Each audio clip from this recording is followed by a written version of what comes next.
कहानी की शुरुआत होती है जॉन ब्रेजर के नाम से, जो कि आज ही जेल से छूटा था और वो अभी वेनिस सिटी में था। और वो अपनी बेटी स्टेला को कॉल करता है और उससे कहता है मैंने तुम्हारे लिए एक गिफ्ट लिया है। और उसकी बेटी उससे पूछती है कि आपके पास उसका बिल है। असल में ये एक बड़ा शातिर चोर होता है। और थोड़ी देर बाद जॉन अपने दोस्तों से मिलता है और इस बार वो पानी के बने हुए घर के नीचे सोने के बिस्किट चुराने वाले थे, जिनकी कीमत $3.5 करोड़ थी। प्लान के मुताबिक उन्होंने तिजोरी के नीचे बम लगाकर उसे तबाह कर दिया, जिससे वो तिजोरी पानी में सीधा गिरती है और जल्दी उनके पीछे पुलिस पड़ जाती है और वो बड़ी मुश्किल से वहाँ से निकल जाते हैं। आखिरकार वो सब बर्फीले पहाड़ों पर आ पहुँचते हैं, जहाँ जॉन ने चार्ली की तारीफ की, क्योंकि चार्ली ने इस पूरी चोरी की प्लानिंग की थी। और इसके बाद वो आगे बढ़ने लगी और बीच रास्ते में पुलबर्ट्स के आदमियों ने उनका रास्ता रोक लिया। और इधर स्टीव हैंडसम रॉब के सर पर बंदूक रखता है और जल्दी स्टीव के आदमी बस से सोना निकालना शुरू कर देते हैं। और जैसे ही जॉन गाड़ी से निकलने की कोशिश करता है,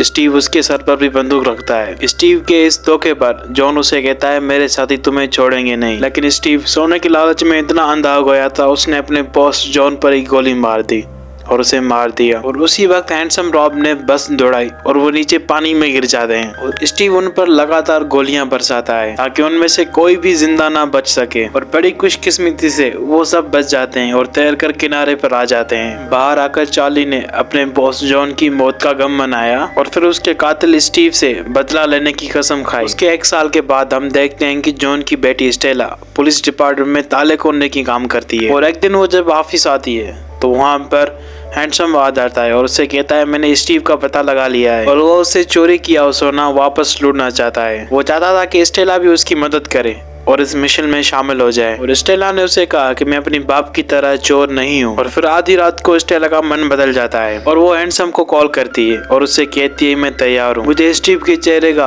उड़ता हुआ रंग देखना है जब हम उसे वो सोना वापसी लेंगे। और हैंडसम ने स्टेला को अपनी पूरी टीम से मिलवाया और जल्दी वो अपने प्लान की तैयारी करते हैं। सबसे पहले उन्होंने स्टीव के घर का पता लगाया और सारे कैमराओं की जाँच की। उसके बाद उन्होंने स्टेला को जासूस बनाकर स्टीव के घर भेजने के लिए कहा, क्योंकि उनमें से एक वही थी जिसे स्टीव नहीं जानता था। और वहीं दूसरी तरफ स्टेवन येवन नाम के एक आदमी को सोने के बिस्किट भेज रहा था। येवन ने उसे 4 बिस्किट खरीदे और उसे बोला कि आगे और भी खरीदेगा। वहीं चार्ली की टीम स्टीव के हर कदम पर नजर रख रही थी। उन्होंने स्टेला को डीवीडी मैकेनिक बनाकर स्टीव के घर भेजा। इसके लिए स्टीव ने एक डीवीडी मैकेनिक महिला को अपने प्यार में फंसाया, यानी कि मीठी मीठी बातें की और उससे रात बिताई। तभी इन बीच उसने उसकी यूनिफॉर्म और उसकी कार की चाबी भी चुरा ली। ओ भाई कतई गंदा आदमी है ये रॉब। उसके बाद उसने वो चाबी स्टेला को दी और स्टेला बेस बदल कर चली गई। उसके बाद लेफ्ट ईयर ने उसकी टीवी की केबल काट दी ताकि वो केबल वालों को फोन करे। तभी उन्होंने स्टीव से खुद ही बात की और स्टेला को उसके घर भेजा। तभी स्टेला अपनी शर्ट पर छोटा सा कैमरा लगाकर उसके घर पहुंची और उसकी खूबसूरती देखकर स्टीव अपनी अमीरी का दिखावा करने लगा। और स्टेला की कैमरा की मदद से उनकी टीम को उसके घर के कोने कोने का पता चल गया। और इधर स्टीव स्टेला को फ्लर्ट करने लगा और उसे डेट के लिए कहा। पहले तो स्टेला ने मना कर दिया, लेकिन बाद में वो राजी हो गई। और जब वो वापस आई तो चार्ली ने पूरी टीम से मिलकर आगे का प्लान बनाया। उन्होंने मिनी कूपर के अंदर सोने के वजन जितना एक बार रखा, फिर स्टेला को गाड़ी चलाने के लिए कहा। तभी उन्हें यहाँ पर एहसास होता है कि गाड़ी के अंदर सोने का पूरा वजन नहीं आ सकता। तभी उन्होंने रेंच नाम के एक मैकेनिक को बुलाया जो उनकी काम की गाड़ी बना सकता था। तभी दूसरी ओर लायल ने ट्रैफिक सिग्नल हैक कर लिया। तभी उसने चार्ली को बुलाया और चार्ली ने उन ट्रैफिक लाइट को इधर उधर करके ऐसा चाल बिछाया कि कोई सोच भी ना सके कि वो जाल है। और ये सब कुछ देखकर चार्ली उससे ज्यादा खुश हो जाता है। और इधर लेफ्ट ईयर भी उस मिशन में बम्स बनाने के लिए तैयार हो गया। और कुछ ही समय में रेंच ने भी सारी गाड़ियां मॉडिफाइड कर ली और फिर चार्ली की टीम ने उनको टेस्ट किया। और ये जबरदस्त गाड़ियां देखकर सब बेहद खुश होते हैं। वहीं दूसरी तरफ स्टीव और गोल्ड भेजने के लिए यहन के अड्डे पर पहुंचा। बातों ही बातों में यहन ने वेनिस में हुई चोरी की बात की, जिससे स्टीव थोड़ा घबरा गया। तभी उसने गुस्से से यहन का गला पकड़ा और उससे पूछा उसने इस चोरी के बारे में किस किस को बताया है। यहन ने उसे कहा कि मैंने किसी को कुछ भी नहीं बताया। और स्टीव ने गुस्से से उसको टेबल पर पटका और उस पर गोली चला दी और उसको मार दिया। कुछ ही समय बाद यहन का भाई मास्को वहां पहुंचा और उसने अपनी भाई की लाश देखी तो वो हक्का बक्का रह गया। असल में वो यूक्रेन माफिया का लीडर था और उसने भी अपने भाई का बदला लेने की कसम खाई। उसके बाद चार्ली और लेफ्ट ईयर स्किनी पीट के नाम एक आदमी से हथियार खरीदने आए और रास्ते में चार्ली ने लेफ्ट ईयर से कहा कि उसे घूरियो मत। और जब उसने इसकी पीठ को देखा तो वो उसे देखता ही रह गया। असल में स्किनी पीट एक पतला आदमी नहीं बल्कि बहुत ज्यादा मोटा था। और उधर मास्को और उसके गुंडे येहन के कातिल को कुत्तों की तरह ढूंढने लगे। मास्को ने येहन के एक चेले को बुलाकर उससे पूछताछ की तो पता चला कि लंबे काले बालों वाला एक बड़ा सा आदमी उससे बिस्किट खरीदने आता था। तभी मास्को यहाँ समझ जाता है कि वो स्किनी बीट के नाम कह रहा है और वो तुरंत स्किनी बीट के पास पहुंचा और उससे सोने के बिस्किट और येहन के मौत के बारे में पूछताछ की। वहीं दूसरी ओर चार्ली और उसकी टीम प्लान के बारे में सोच रहे थे और लाइल स्टीव पर नजर रख रहा था और वो देखता है कि स्टीव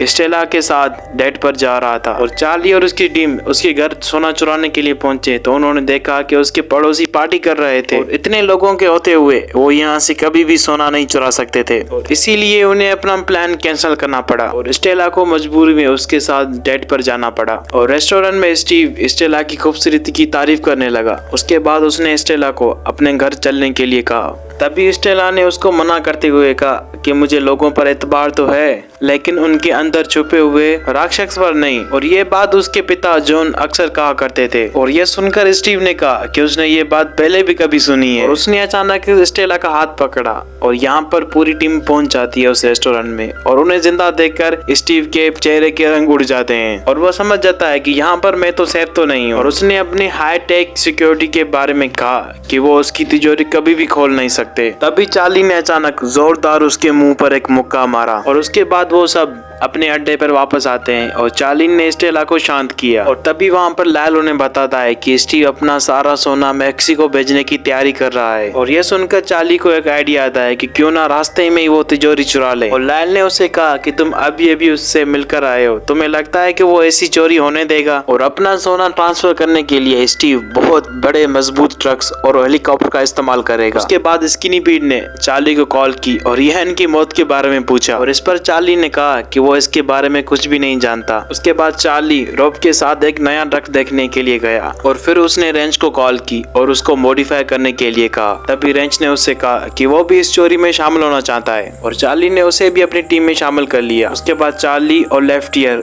उस पुल के नीचे बम्स लगाने के लिए पहुंचे जहाँ से अगले दिन स्टीव का वो ट्रक गुजरने वाला था। और अगले दिन पूरी टीम बेसब्री से इंतजार करती है कि स्टीव अपना सोना निकाले। स्टीव उन्हें बेवकूफ बनाता है और 3 ट्रक्स अंदर भेजता है सोने के लिए। और तभी उन्होंने कहा कि हमें उस ट्रक का पीछा करना है जिसके ऊपर हेलीकॉप्टर उड़ रहा हो। और तभी चार्ली उन्हें कहता है कि जिस ट्रक के टायर दबे हुए हो हमें उस ट्रक का पीछा करना है क्योंकि सोने का वजन बहुत ज्यादा है।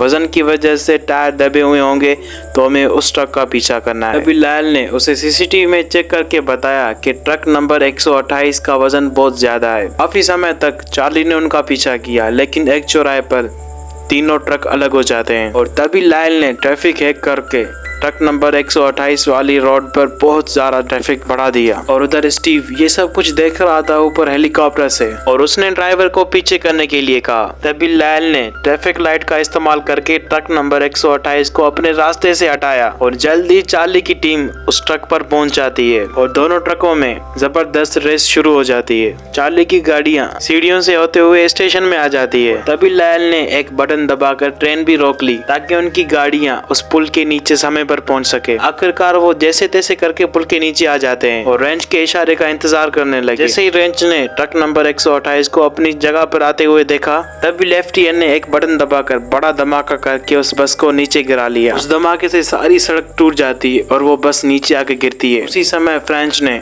एक बटन दबाकर उस सड़क पर फट्टा गिरा लिया और उधर स्टीव ने जल्द से जल्द उस ट्रक को ढूंढने के लिए कहा अपने गुंडों से। और उधर चार्ली की टीम को वो तिजोरी मिल जाती है लेकिन तिजोरी की सिक्योरिटी देखकर उनके पैरों की नीचे की जमीन निकल जाती है। असल में ये वो तिजोरी नहीं थी जो स्टेला ने स्टीव के घर देखी थी। चार्ली ने स्टेला को इस तिजोरी को खोलने की कोशिश करने के लिए कहा। स्टेला ने उससे कहा कि इसका पासवर्ड पता लगाना बहुत मुश्किल है, इसीलिए उन्होंने ड्रिलिंग मशीन की मदद से उस तिजोरी को तोड़ने का प्लान बनाया। और बहुत समय के बाद वो अपने मिशन में कामयाब हो जाती है और वो तिजोरी खुल जाती है और वो सारा सोना अपनी कुबर्स में भर देते हैं और सारा सोना लेकर पूरी टीम बड़ी खुशी से वहाँ से निकलती है। और कुछ ही समय बाद स्टीवन के गुंडे भी वहाँ पहुँच जाते हैं और जल्दी उन्होंने चार्ली की पूरी टीम पर बहुत तेज गोलियां चलाने लगे और चार्ली भी उन पर गोलियां चलाता है और जल्दी वो हाईवे पर पहुँच जाते हैं। उसी वक्त स्टीव ने हेलीकॉप्टर से उनको देख लिया और उनका पीछा करने लगा। अचानक चार्ली ने रास्ता बदला लेकिन स्टीव वहाँ पर भी आ गया।